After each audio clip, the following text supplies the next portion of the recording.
What's going on? Welcome back to Mo Air. Today's guest, Virgil and Maddie from Planes Places. You might have seen them on social media. Virgil is a commercial pilot, and Maddie is a private pilot with the instrument rating, and she's going to be working on her commercial soon.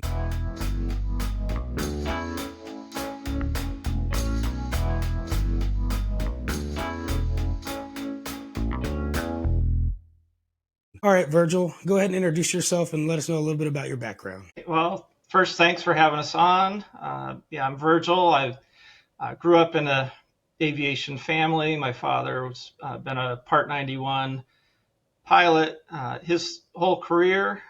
So I was riding in King Air 200s and Learjets as a kid, a few times a year hanging out at the airport after school. He refused to let me start flight training till I turned 15 so that I wouldn't be frustrated before I could solo. So I soloed on my 16th birthday and took my private check ride on my 17th birthday in Angola, Indiana, and then finished my instrument in college, my commercial at my first Air Force assignment, and then, raised a family. So Florida family and boating sort of intervened for about 12 years. And about 2 years ago, I really wanted to get back into flying. Had gone to Oshkosh a couple of years in a row with my dad and really gotten the bug and had an amazing chance to buy into a 59 Piper Comanche in 2 years and over 200 hours later in that Comanche. It's having a great time. Awesome. Yeah, I like to see your videos. The area you fly in is beautiful. Maddie, go ahead and introduce yourself and let us know a little bit about you as well. Yeah, thanks for having me. My name's Maddie. I was born and raised in St. Petersburg, Florida, so I'm a Florida native. I did my first discovery flight when I was about 15 years old. We used to take family camping trips. My family was a very large family, so we'd fly to Washington State from Tampa like once a year. And I just remember sitting on the plane one day when I was like 13. I was like, this is cool. These big machines are up here and they're moving us pretty fast. And there's a bunch of people. And I just remember looking out the window and I was like, this is just something that is just very intriguing. So after that discovery flight that I had, I decided that I needed to do something in aviation. Flying was definitely always my goal, but of course it's very expensive, and coming from a large family, we didn't have money for me to do that. So my path ended up taking me to join the Navy. I joined the Navy when I was 18. I picked the job to be an avionics technician, which is great because I worked on so many different airplanes. I just had so many cool experiences, and every part of my life was aviation, everything that I did, my work, my school. And I started flying in 2022. I finally had the opportunity. I was done with sea duty. I wasn't on deployment. I was actually teaching aviation maintenance to kids in the Navy, how to work on airplanes. And then that downtime kind of gave me the opportunity to go find a ground school. So I found a random ground school online that was in person. I started that. It was twice a week. And then from there, I was introduced to the 99s. I don't know if you're familiar with them, but they're the largest international organization of women pilots. Oh, that's cool. It's amazing. It's such a great group of ladies. So I got heavily involved with them, and that's when I found my flight instructor, and then I just started training. That's awesome. awesome. A lot of really cool planes, yeah, and I got my pilot's license in October 2022. And then in 23, I was selected to fly drones for the Navy, and I went off to officer candidate school and then ended up in Pensacola, Florida. And I had some downtime, so I just kept flying. It's just something that doesn't stop. So. That's awesome. Yeah. So first I want to say thank you to both you guys for your service. It's great. I know two different branches, so you guys might fight a little bit here and there, but we're all one big family at the end. So thank you guys for that. Thank you. You're welcome. So, and just to touch on something else you said there at the end, you got picked to fly drones. So are you a Part 107 as well? Yeah, so I got my Part 107 in 2023. Yeah, I did some drone stuff, but I prefer to be in the airplane using all of my senses and flying myself. So drones are super awesome. I'm really familiar with the technology, but there's nothing like being in the airplane. Yeah, I agree. I've never flown a drone, but it doesn't seem like it would be quite as fun. It's not.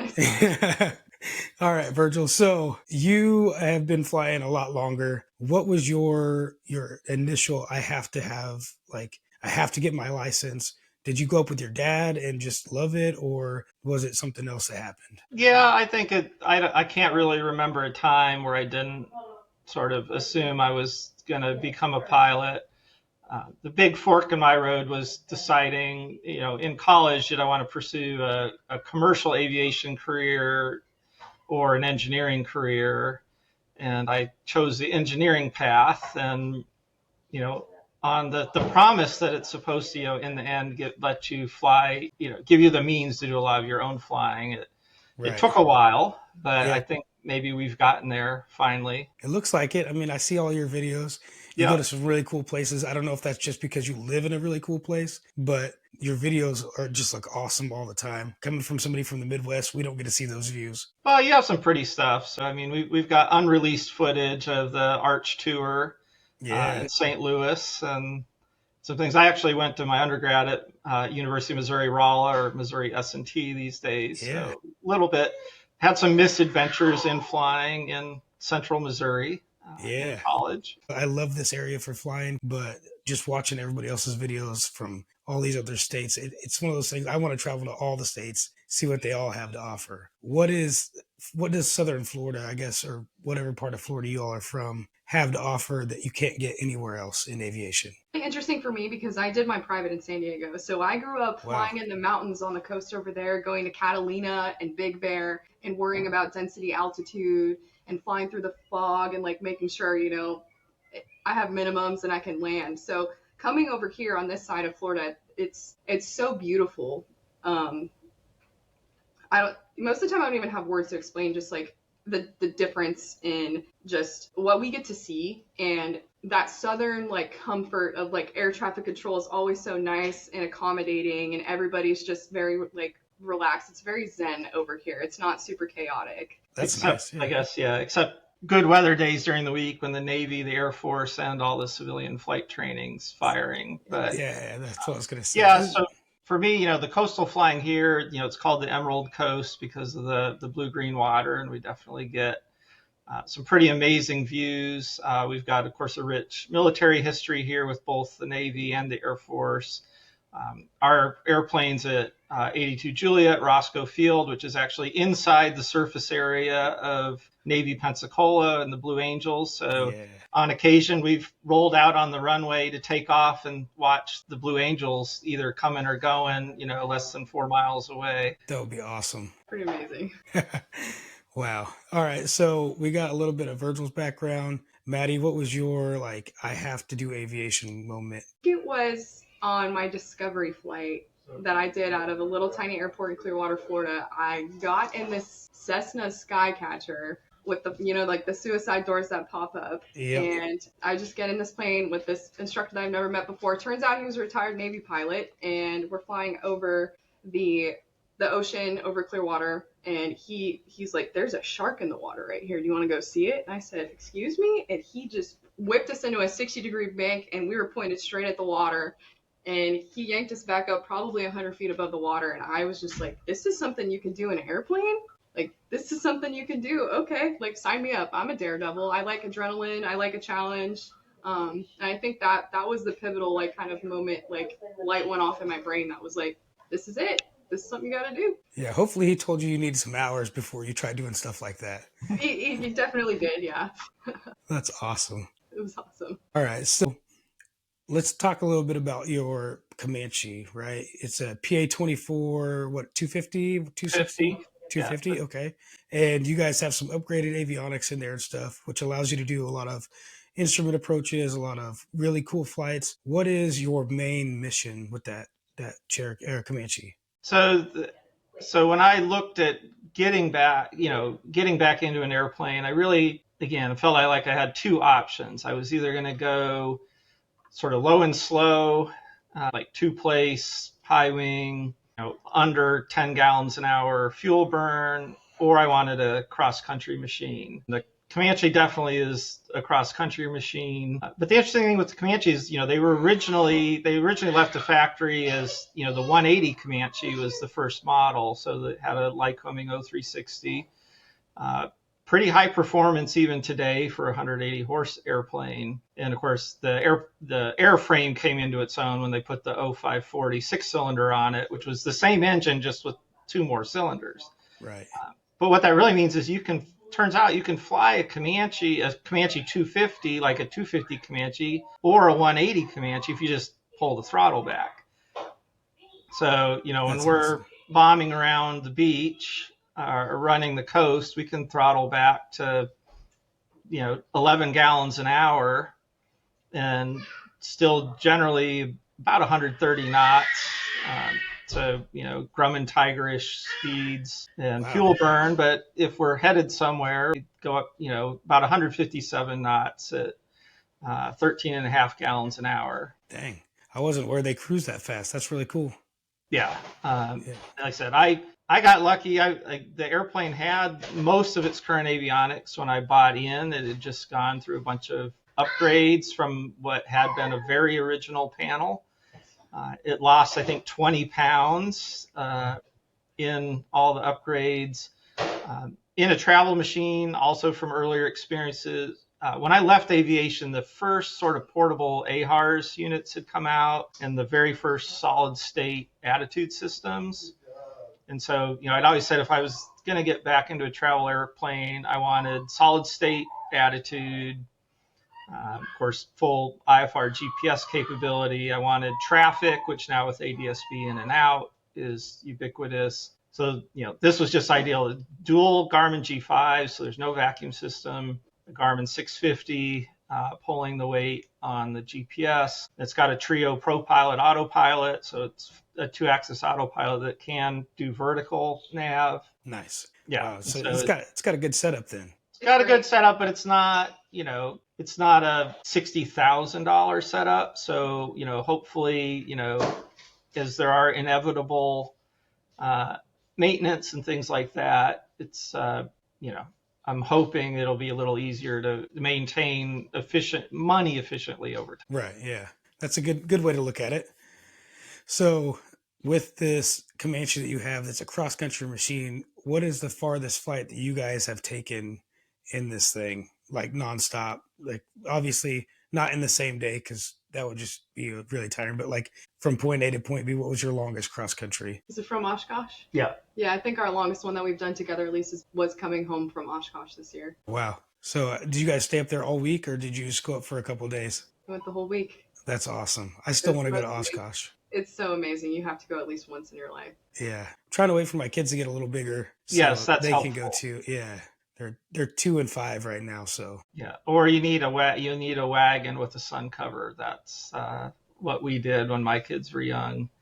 For Oshkosh. But yeah, so Oshkosh, we ended up doing it. Weather was iffy for our planned departure, so we went out a little early the night before we planned to. So we just went to Lafayette, Indiana to not get in too far after dark. And that got us ahead of the predicted weather for the next morning.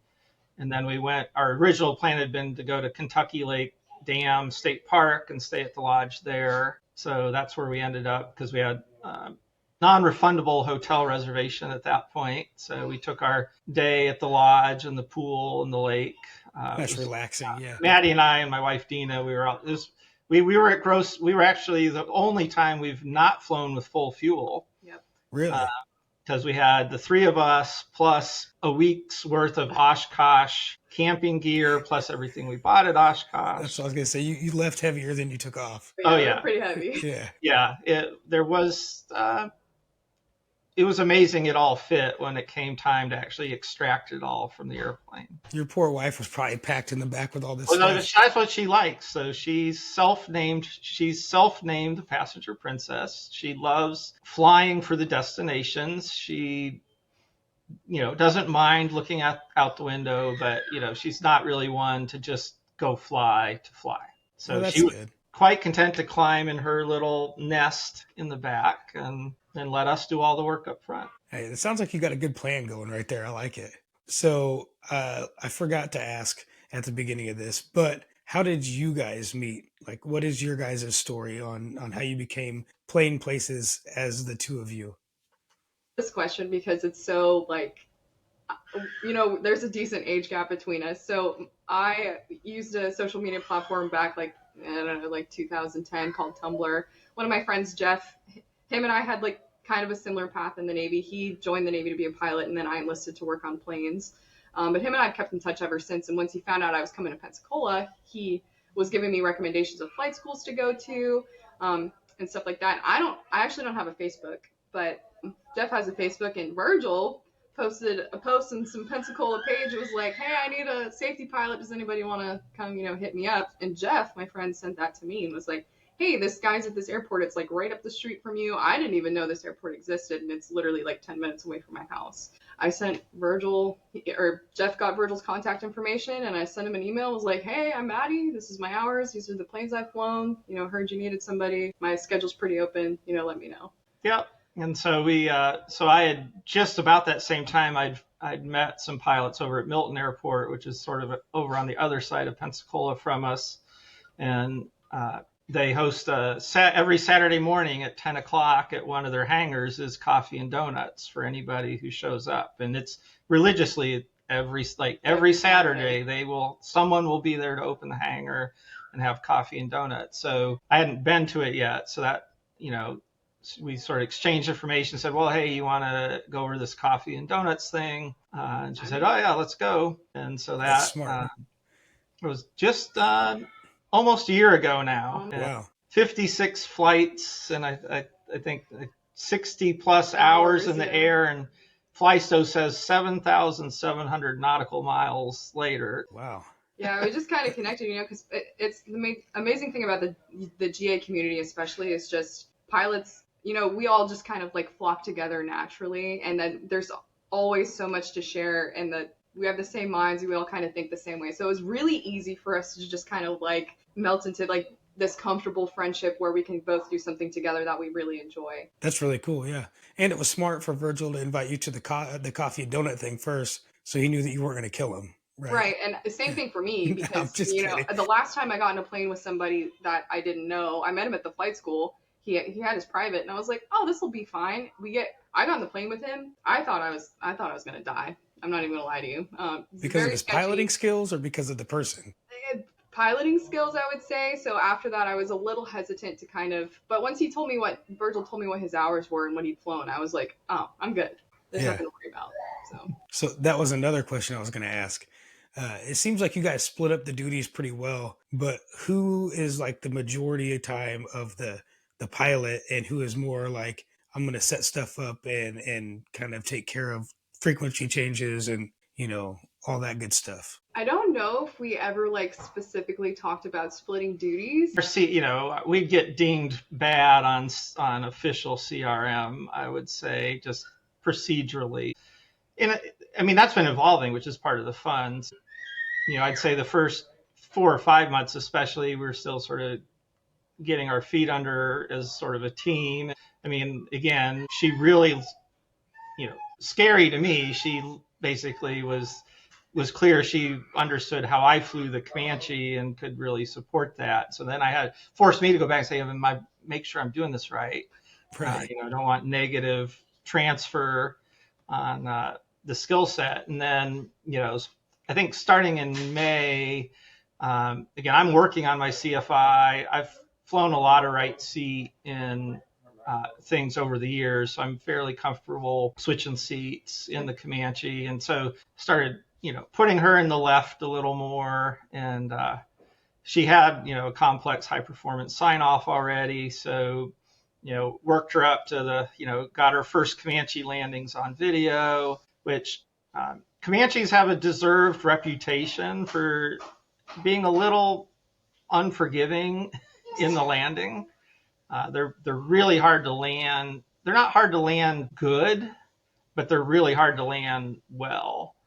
Because a lot about the design of the Comanche, which is what makes it perform so well, makes it not so forgiving in ground effect. She did great. And it was also, I tried to apply some my own lessons learned in learning to fly the Comanche, which, again, I hadn't flown a plane for, I think, 4 years when I bought the Comanche. And they basically just get in the left seat and let's go, make crosswind landings at unfamiliar airports. And I pulled it out, but it was rough. It happens, yeah. So when you say that the Comanche is unforgiving in ground effect, does that mean that it wants to continue to fly, or it wants to? Well, so both. So the issue is, it's one of the few airplanes with a laminar flow wing. So it has essentially the same airfoil as the P-51 Mustang and the Mooney and the Cessna Cardinal, earlier Cardinals. And that wing's really great in low drag. But the issue is when that wing stalls, the amount of residual lift it has is much lower than a more common airfoil, especially like in trainers. So there's no mush, as you might say. So you have an airplane where when it is time on a full stall landing, when you do get to the stall speed, you need to be, You need to be close to the ground. Yeah. Yeah, you need to be close to the ground. Well, the wing sits really low to the ground. So while it still has flying speed, it generates a whole lot of low drag lift. So if you come in fast, you're sitting in this regime where very, very sensitive in pitch. And so it's really easy to try and pitch up to slow down, but you balloon. Yeah. But then if you get too close to the stall speed, now then you're falling. Yeah. Yeah. That's cool. I didn't know that about the Comanches. I like the looks of them. They're great airplanes. They perform really well. But I didn't know that they were that fickle with their airspeeds on landing. Yeah, and then add a 1,200 pound useful load, which means the actual stall speed at gross weight can easily be 6-7 miles an hour faster than your real stall speed. Say if it's like the two of us and we've just done a 3-hour flight, we might be at 2,200 pounds landing weight. So if you don't adjust your approach speeds to your actual weight, you can set up, you can be by the numbers, but if you're by the numbers at gross weight and you're really light, you'll just float forever. Yeah. So you're definitely got to be on your game every time. Yeah. But I mean, to me, that's part of the fun of it though, too, is, and again, having somebody like Maddie where I'm sort of, I want to grease every single one on, so gotta work it. There you go. So what kind of airstrips do you normally go into? Do you go into like 4,000 and up, or do you ever go into some smaller ones? Oh, we love a challenge, especially Virgil. He's the landing king. You can check out some of our videos. We've flown to some really cool places, but one of our favorite is Cedar Key. And what is it, 1,200 feet? No, it's 2,300 foot end to end, but depending which way you land, because it displays thresholds for a road and the water. On the other side, the shortest direction is 1900, just right at like 1880. Okay.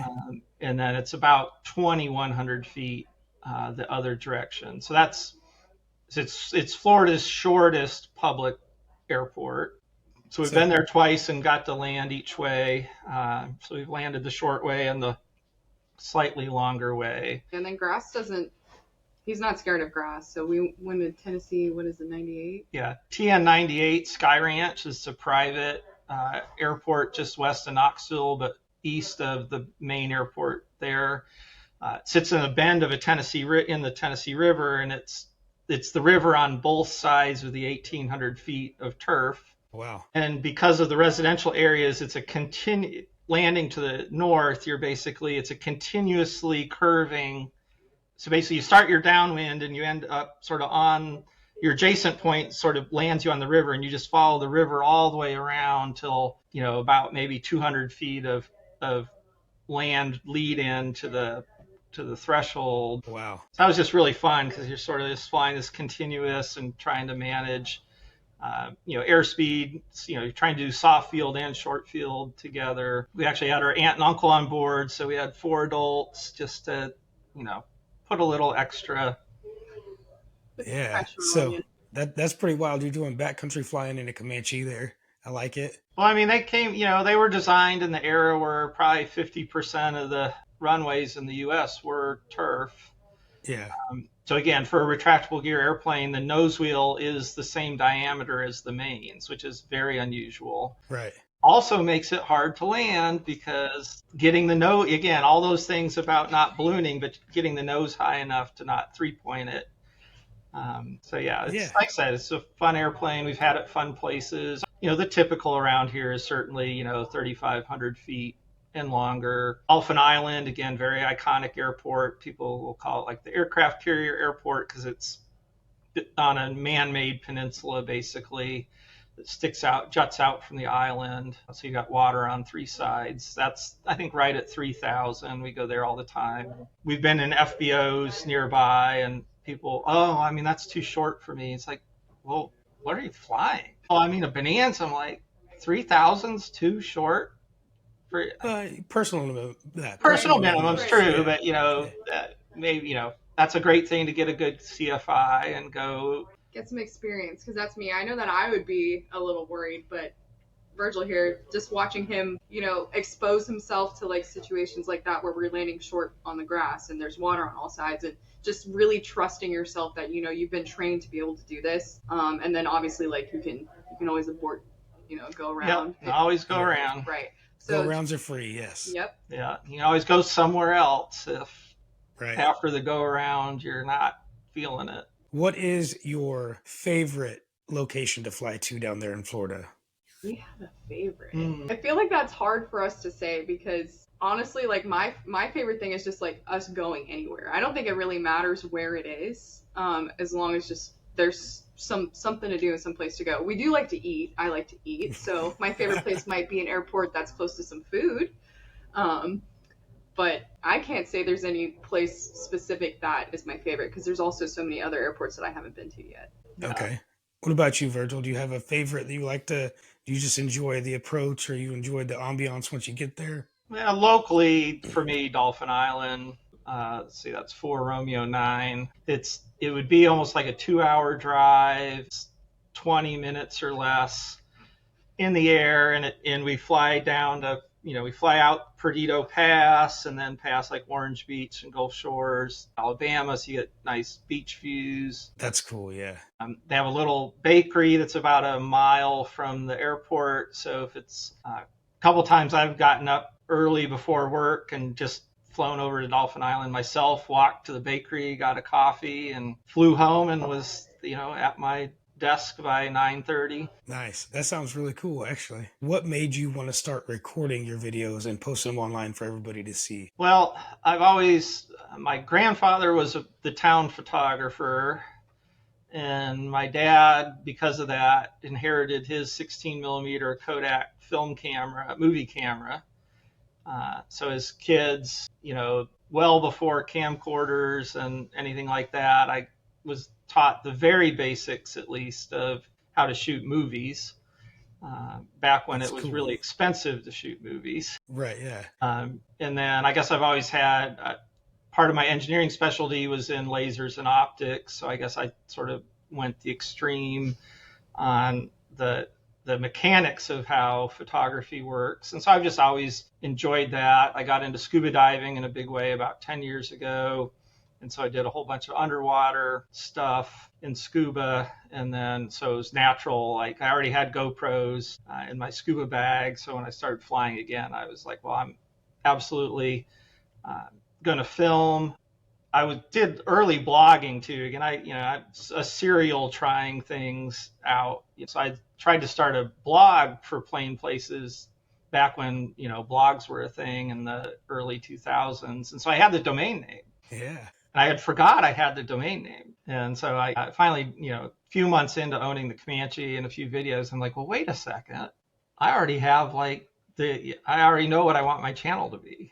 Yeah, you already had it. It's already there. That's really cool. Well, I enjoy your videos, and I'm not sure like how long you've been doing it or whatever. I found you 2 or 3 months ago, I think, is when I started seeing all your videos, and I just started watching one after the next because the views you guys had on there, you guys were out at different places on boats and at the beach and eating food. It was just really cool. So I appreciate it, and I think you should keep doing it. So I think you found your thing.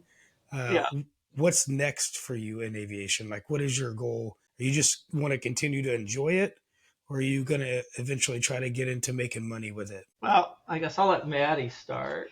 At least for me, I know that I'm an aerospace maintenance officer, so I'm involved with, like I said, aviation, everything. I have 10 years left in the Navy. Today is actually my 10-year anniversary of being in the Navy. Happy anniversary. So Yeah. So, my plan is to build some hours, get a lot of experience, and then maybe 10 years when I'm done, finish my CFI, maybe go fly a baby jet. I don't know. I just want to fly. Making money off of it would be cool, but that's not the end goal for either one of us. We just want to share everything that we love doing, and we want to make sure that we can share that with other people too that don't have that same opportunity. Like that, yeah. And like I said, I'm working on my CFI, not to really do it professionally, but to try and give back, more officially, the sort of the heritage I feel like I've inherited from my dad. His last official act, he let his CFI expire this year for the first time since 1968. Wow. So his last official act was signing off me to go do my instructor written, so my That's really fundamentals cool. of instruction to sort of pass the torch. Yeah. That's really And cool. Kind of a full circle moment there. yeah, a fun retirement would be figuring out how I get a Britain Normand Islander in a foundation to fly around the Caribbean doing uh, ocean conservation education or something like that. That'd be cool. That'd be really cool. So, and I'm going to sound really stupid, but I am not the best at geography. You got Florida, which looks like a weird shoe. Yep. Pensacola, is that on the Gulf side or It's the on the Gulf side in Yep. the Panhandle. so up here? Yep, right. We're right next to Alabama. Okay. That's really cool. Okay. So I was thinking I have a bucket list item of going to Palm Beach Mm-hmm. and then flying from Palm Beach to the Bahamas, Yes. right? Because it's only like 60 miles. It's not that Right. far. That's something that Well, we've that's been on our planning bucket on list doing. too, We're and gonna do that. hopefully next soon. year. Yeah. That would be awesome. I do know that the prices for landing out there have gone up, and I don't know if you follow AOPA or if you're a member of Mm-hmm. that. They have that Bahamas guide and whatnot. So there's a lot of weird rules, like you have to be back at your home airport by sunset and all of that weird Yeah, stuff. it's basically day VFR Yeah, in most of the islands, as I understand it. There's actually a Comanche owner who does Bahamas flyouts and does some professional sort of guiding, so to speak. So we'll be looking to him for some good advice, hopefully on where especially the where to stay. I think is it's one thing to demystify the like how do I get there and not get U.S. Customs particularly angry with me in any way. right. But then like, well, yeah, but once you're there, like, where are actually like the best places to stay and a good value? Yeah. Where can you say that you can hit all of the islands within a day, within Yeah, a day's flight, right? it's all, I mean, that part's pretty compact, I think. So having been there by ship a couple times, and looked at the miners, you basically, I think you probably for your first trip, you decide if you're going to the Abacos or if you're going to like the Exumas are sort of your staging choices. You want sort of northern Bahamas or central southern Bahamas. The whole idea, I think, as general aviation pilots, is to not go to Nassau because that's sort of where, or Freeport or Bimini, which is where sort of everyone else is forced to go. Right. Yeah, I think Staniel K would be really cool to see. Yes, that sounds really cool. And Yeah. of course, you get to do crosswind landing almost every day there with the trade winds. Yep. There's an airplane in the water. I don't know if it's still there or not. It might have deteriorated by now. But off the coast of Staniel K, there's an old twin engine airplane in the water. So if you go, look for it. Take a picture for me. Yeah. Absolutely. We will look for it. Yeah, Maddie's going to be going to another Navy school, and we're hoping to line up sort of for her graduation, maybe taking the three of us out to the Bahamas for a trip. That would be awesome. Yeah. So both of you guys just want to enjoy aviation, kind of share it with everybody else, just kind of seeing where it takes you from here, which is really cool. Any plans in changing up your airplane or, maybe moving to a different style, maybe twin engine or whatever, or are you going to stick with the Comanche? Virgil and I have kind of talked about it. I really want a high wing, just because I like being able to look out the door and see the ground. I think that kind of at least makes some more backcountry flying a little easier. So I've just been kind of looking around for something that might fit that for the both of us. We're not really too sure. Maybe a 175, maybe a 172, maybe a Cub. Something that won't be super expensive, but definitely affordable. So hopefully in the next couple of months we might have another airplane to add to the mix. But if we don't, the Comanche honestly is like the catch-all of the airplanes. So I don't think he's going to get rid of that anytime soon. No, the value proposition on the Comanche is just really, really good for what it is. I think but yeah, I think the big, in progress without a deadline is low and slow to add to the stable. Yeah. Longer term, float plane, hopefully. I co-owned a CH-701 on amphib floats with my dad for a little while. So I've got a little bit of seaplane time, and again, here the issue is you have to buy a sacrificial seaplane if you're going to put it on the saltwater, and be realistic about sort of how much life you might get from it. But seaplanes are, again, if you live in an area where you can use it, and that's the big if, because a lot of places aren't really conducive to seaplane flying. Right. They are. It's like boating and flying together. That's just a really nice combo. I actually had the opportunity to get a seaplane rating, right after I got my private, I think, but I would have to go to Alaska to do it because my first flight instructor was from Alaska, and he would come down to Missouri during school time and fly down here. And then whenever it was like off season or during the breaks during school, he would go back to Alaska and fly there. So he invited a bunch of us up. He's like, if you want to get a seaplane rating, come up. We'll get it up here in Alaska. We'll have a good time. And I couldn't afford that. So I didn't end up doing it, but it would be awesome. Well, you got to see if his offer's still open. And the key is get your commercial first. So then it's a commercial C add-on. So my high school graduation present from my dad was a seaplane rating, but with the explicit option to defer until I had my commercial. That's smart. Which is what I did. So yeah, like within a month or two of getting my single engine land commercial, I was down at Jack Brown's cashing in my high school graduation present 10 years later to get my commercial C. That's worth the wait though. Worth it. Yeah, because otherwise you're just going to pay the same to do it again. Right. Interesting thing on that test is you still do have to do stalls and things. I think that was the one maneuver that wasn't seaplane related that you still had to demonstrate on the ride was you had to go out and do stalls. I've never really thought about that, but I'm sure it reacts a lot different with the floats on there. It's drag. Yeah. At least Jack Brown's Cubs were they had them rigged pretty well. So I don't remember it being particularly. I've had flight school 172s that would always go hard on one wing or the other, That is true. Yeah. Cubs are notorious for being pretty mushy on a stall though. Speaking of that, you guys were talking, you were saying looking for maybe a Cub or a 172, 175, whatever. One big question you have to wonder is, do you want tail wheel or nose wheel? And then do you want a spot for your wife or do you want it just to be a two-place? So big questions there. But if you had the option, would you pick a tail wheel or a nose wheel? Because I think, do I have more tail wheel time than you? Yeah, I have I have like 3/10. When I started flying, I actually started, my first 20 flights were split up between a 170 and a 140.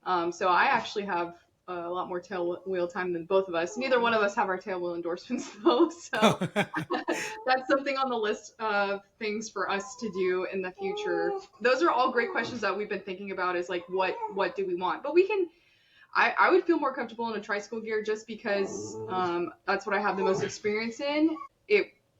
You could still do a lot of the same stuff with them. So. Yeah.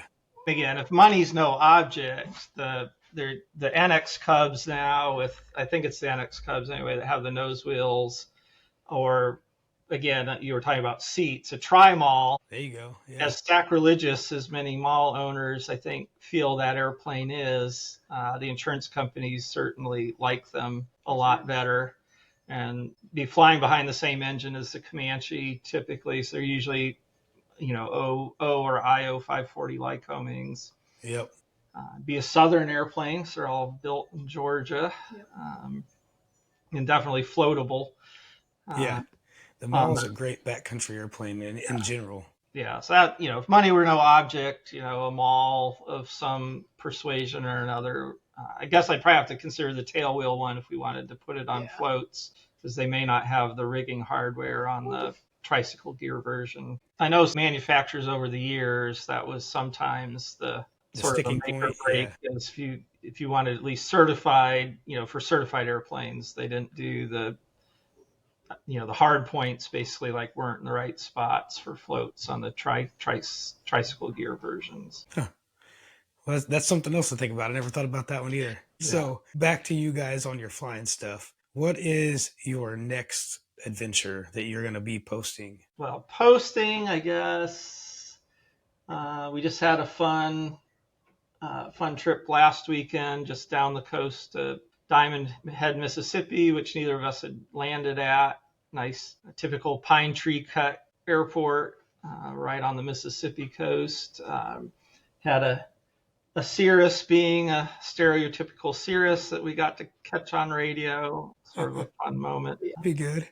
We So had a friend along who'd never been in a small airplane, so she got a little bit.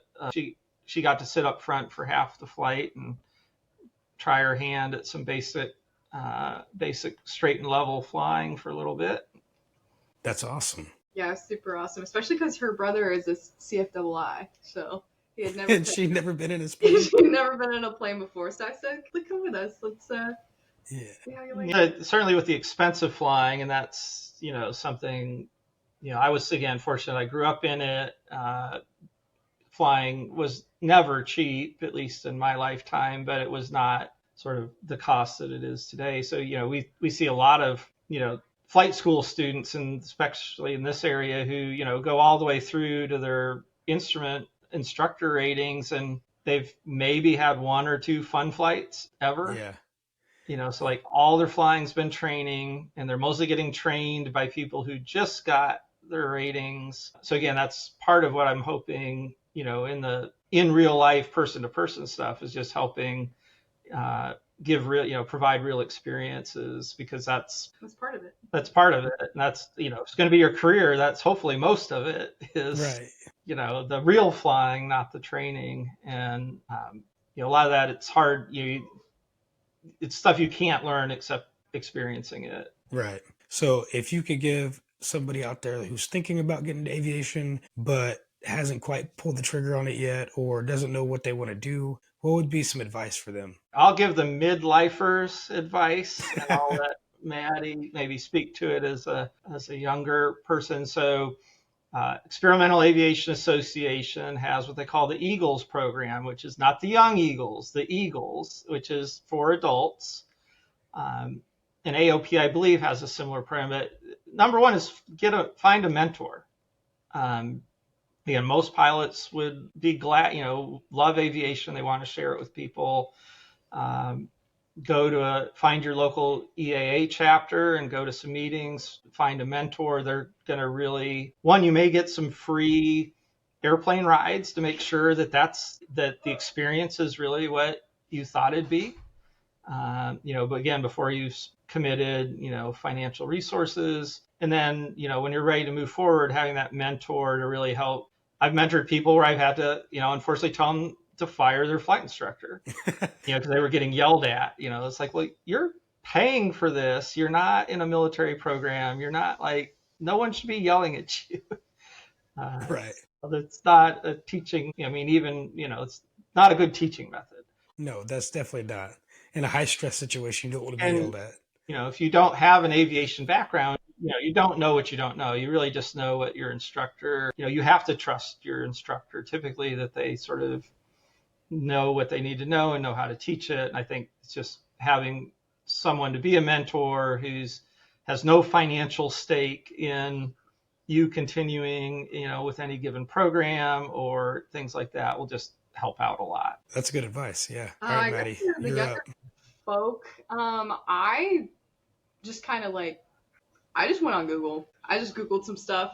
Yeah, I asked Master Chief Google, I said, what do I need to do to be a pilot? It said, go to ground school, get your student pilot certificate, get a medical. And I didn't really have any mentors. I just kind of, messed around and found out with all of that. So I went to Google and just kind of follow the Google process. But if anybody is interested and, you're listening to us and you have, us to kind of help you, definitely go to your local airport, small airport, and see if you can get a discovery flight. I know that worked for me. Like Virgil said, a great opportunity for you to really just kind of see if that's something that you want to commit time and money to. And it's okay if you do a couple discovery flights. Those are usually a little bit cheaper than, committing to like a full training program. There is always going to be a cost associated with, flying. But if you're a female and you want to be a pilot, getting involved with your local 99s chapter is also a really good way to segment yourself into the aviation community. There's also Women in Aviation and Young Eagles. If you're, 18 years old or under the age of 18, that's a great thing, because you can go up there. We're volunteer pilots. We'll fly you guys for free, and you can just go in there and see if you like to do it. Yeah, and with Young Eagles, you get if you start training, I think you get a free ground school through King. I think the EAA's negotiated a ton of benefits for Young Eagles if they start training. I think like if you pass your there's something like if you pass your written, you get something. And then they also have the scholarship programs. Like our local chapter has put, I think, two students a year now all the way through their private pilot's license on scholarship. So, and again, that's about $12,000, I think, these days. So, so we've done 6 in the last 3 years. And I think 3 of them are now have gone on to either like get their commercial. I think one's about to get his CFI or got his CFI here recently. That's really cool. Just be hungry. Just ask the question. Just go on Google, ask people. Go on. The internet is such a great place for us, to really connect and use our resources. And that's what I didn't know worked. So says the girl with no Facebook. Yep. Right. The internet's great. No, I'm kidding. Definitely go out and look at everything that's offered to you guys. I always say it, go to your local airport, talk to some people out there, even if they're like old and scary looking, they're going to be nice and they're going to talk to you. With the new mosaic kind of thing coming around, do you guys think it would be beneficial for people to kind of pursue the sport pilot rating first to see if they enjoy it? Or do you think it's just better to jump into it? So I think that hinges quite honestly on people's health, quite honestly, or health history. So, sport pilot opens some medical doors that for lots of reasons that would be a whole series of podcasts are closed to even private pilots still, or require a lot of hoop jumping for things that potentially aren't issues any longer in the person's life. That aren't so much a factor in sport pilot. I think if you don't have potential medical history issues, I would think getting through solo is probably not a whole lot different in either. The main difference would be, I guess, if you're some of the light sport 2-place airplanes, I don't know, maybe they're marginally easier to sort of get trained up through the solo, but that also sort of assumes you're at an uncontrolled field with uncomplicated traffic, which, in lots of, like in our area, that's not so much a thing. You're going to, a lot of your time preparing for solo here is really becoming proficient with pattern work and radios and how to deal with potentially 6 airplanes in the pattern. So, that's, I think Mosaic on net is a really good thing. I think giving more people the ability to fly is always great.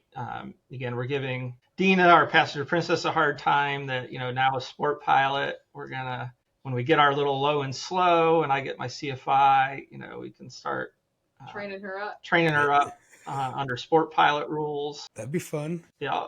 Is she going to fight you on that, or is she going to really make a little bit?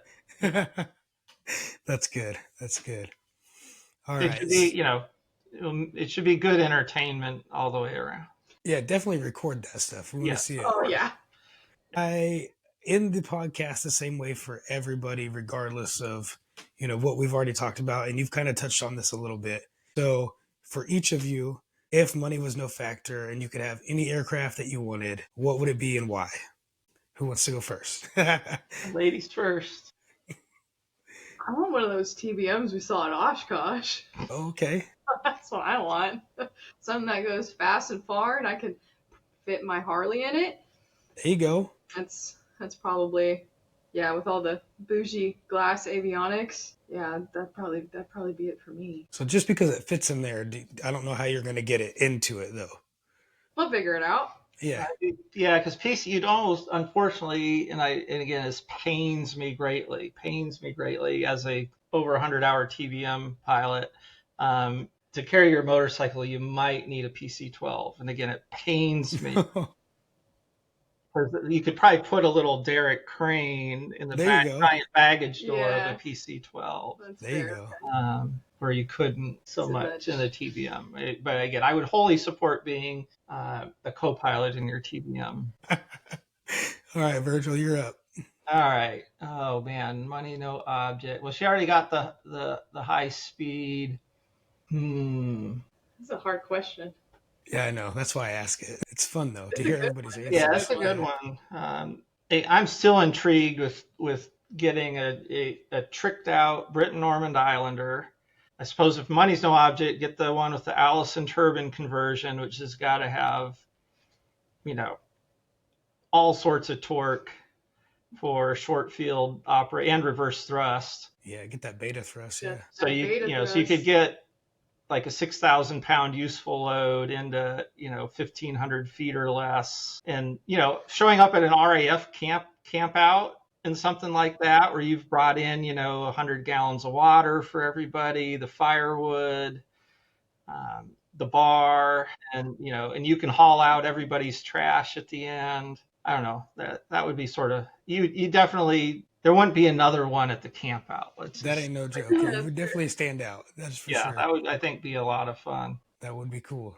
All right. Well, I really appreciate you guys coming on here, taking the time out to talk to me. Keep making awesome videos. I enjoy it.